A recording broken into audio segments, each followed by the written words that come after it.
ഹേ സിനിഫൽസ്, അപ്പോൾ എല്ലാവർക്കും എൻ്റെ ചാനലിലേക്ക് സ്വാഗതം. അപ്പോൾ ഇന്നത്തെ കുറച്ച് സിനിമ അപ്ഡേറ്റ് ഉണ്ട്. ആദ്യത്തെ അപ്ഡേറ്റ് നമ്മുടെ ജയിലർ 2 പറ്റിയാണ്.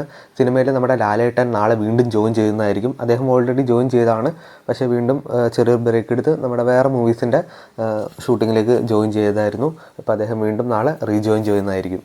അടുത്ത എല്ലാവരും ഒരു ഞെട്ടിക്കുന്നൊരു അപ്ഡേറ്റ് ആയത് നമ്മുടെ മാർക്കോടെ മൂവി ഇറങ്ങിയിട്ട് ഒരു വർഷമായി. അപ്പോൾ അന്നേ ദിവസം തന്നെ അവരൊരു അപ്ഡേറ്റ് വിട്ടേക്കാണ്. നമ്മുടെ മമ്മൂട്ടി മൊത്ത് നമ്മുടെ ഷാരിഫ് മുഹമ്മദ്, അതായത് ക്യൂബ്സ് എൻ്റർടൈൻമെൻറ്റാണ് നമ്മുടെ മാർക്ക് പ്രൊഡ്യൂസ് ചെയ്തത്. അവരും പിന്നെ നമ്മുടെ ഖാലിദ് റഹ്മാനും. അപ്പോൾ ഇവർ മൂന്നുപേരും ഒന്നിക്കുകയാണ്. അപ്പോൾ ഒരു കിടിലൻ സിനിമ തന്നെ ആയിരിക്കും. അപ്പോൾ നമുക്ക് സിനിമയ്ക്ക് വേണ്ടി വെയിറ്റ് ചെയ്യാം. ഇനി അടുത്തത് നമ്മുടെ ഷെയ്ൻ നിഗത്തിൻ്റെ ഒരു സിനിമയുടെ അപ്ഡേറ്റ് വന്നിട്ടുണ്ട്. ഷെയ്ൻ നിഗം 27 എന്നാണ് തൽക്കാലം പേരിട്ടത്. പ്രവീൺ നാഥാണ് സിനിമ ഡയറക്റ്റ് ചെയ്യുന്നത്. അപ്പോൾ ഏകദേശം ഇതിൻ്റെ ഒരു പോസ്റ്റർ വന്നിട്ടൊരു പട്ടാളം മൂവി സെറ്റപ്പാണ്. അപ്പോൾ എന്തായാലും മൂവിയുടെ കൂടുതൽ അപ്ഡേറ്റിന് വേണ്ടി നമുക്ക് വെയിറ്റ് ചെയ്യാം. ഈ വർഷം തിയേറ്ററിൽ ഇറങ്ങിയൊരു ചിത്രമാണ് റിവോൾവർ റിറ്റ. നമ്മുടെ കീർത്തി സുരേഷാണ് നായിക. സിനിമ ഈ മാസം ഡിസംബർ 25 നമ്മുടെ നെറ്റ്ഫ്ലിക്സിലൂടെ 4 ഭാഷയിലൂടെ റിലീസ് ചെയ്യുന്നതായിരിക്കും. ക്രിസ്മസ് ദിനത്തിൽ, അതായത് ഡിസംബർ 25 നമ്മുടെ നെറ്റ്ഫ്ലിക്സിലൂടെ മറ്റൊരു ചിത്രം റിലീസ് ചെയ്യുന്നുണ്ട്, ആന്ധ്ര കിങ്. സിനിമ 5 ഭാഷയിലാണ് നെറ്റ്ഫ്ലിക്സിലൂടെ അന്നേ ദിവസം റിലീസ് ചെയ്യുന്നത്. ധനുഷും മമിത ബൈജുവൊക്കെ അഭിനയിക്കുന്ന സിനിമയാണ് ധനുഷ് 54. സിനിമയുടെ ഷൂട്ടിംഗ് അങ്ങനെ കംപ്ലീറ്റ് ആയിട്ടുണ്ട്. അപ്പോൾ എന്തായാലും നമ്മുടെ സിനിമയുടെ മറ്റ് അപ്ഡേറ്റിന് വേണ്ടി വെയിറ്റ് ചെയ്യാം.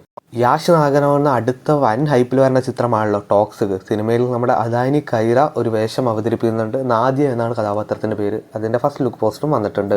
ടോക്സിക് എന്ന സിനിമ അടുത്ത വർഷം 2026 നമ്മുടെ മാർച്ച് 19 സിനിമ റിലീസ് ചെയ്യുന്നത്. അടുത്തൊരു അപ്ഡേറ്റ് ട്രെയിൻ എന്ന സിനിമയെ പറ്റിയാണ്. വരുന്ന 48 മണിക്കൂറിനുള്ളിൽ സിനിമയുടെ ഫസ്റ്റ് സിംഗിൾ റിലീസ് ചെയ്യുന്നതായിരിക്കും. ട്രെയിൻ എന്ന സിനിമയിൽ നമ്മുടെ വിജയ് സേതുപതിയ നായകൻ.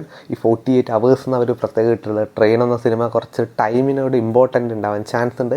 അതുകൊണ്ടായിരിക്കും എന്ന് തോന്നുന്നു അവർ 48 hours എന്നൊക്കെ പറയാൻ കാരണം. നോർമലി ഒരു ടൈമൊക്കെ പറഞ്ഞാൽ മതിയല്ലോ. അടുത്ത അപ്ഡേറ്റ് നമ്മുടെ മൈസ എന്ന സിനിമയെ പറ്റിയാണ്. നമ്മുടെ രശ്മിക മന്ദാനമാണ് സിനിമയിൽ അഭിനയിക്കുന്നത്. ആ സിനിമയുടെ ഫസ്റ്റ് ഗ്ലിംസ് ഈ മാസം ഡിസംബർ 24 റിലീസ് ചെയ്യുന്നതായിരിക്കും. നമ്മുടെ റാം ചരൺ അഭിനയിക്കുന്ന സിനിമയാണല്ലോ പെഡ്ഡി. സിനിമയുടെ സോങ്സ് ഒക്കെ ഇപ്പോൾ ഭയങ്കര വൈറലായിരുന്നു കഴിഞ്ഞ ദിവസം. സിനിമയുടെ ഷൂട്ടിംഗ് ഇപ്പോൾ ഡൽഹിയിൽ അങ്ങനെ പ്രോഗ്രസ് ആയിട്ട് നടന്നുകൊണ്ടിരിക്കുകയാണ്. അപ്പോൾ ഇന്ന് ഇത്രയുള്ള വാർത്തകൾ. അപ്പോൾ ഇതുപോലത്തെ OTT വാർത്തകളും റിവ്യൂസും മൂവീസ് അപ്ഡേറ്റ്സ് ഒക്കെ അറിയാൻ വേണ്ടി ചാനൽ സബ്സ്ക്രൈബ് ചെയ്യുക, കൂടെ സപ്പോർട്ട് ചെയ്യുക.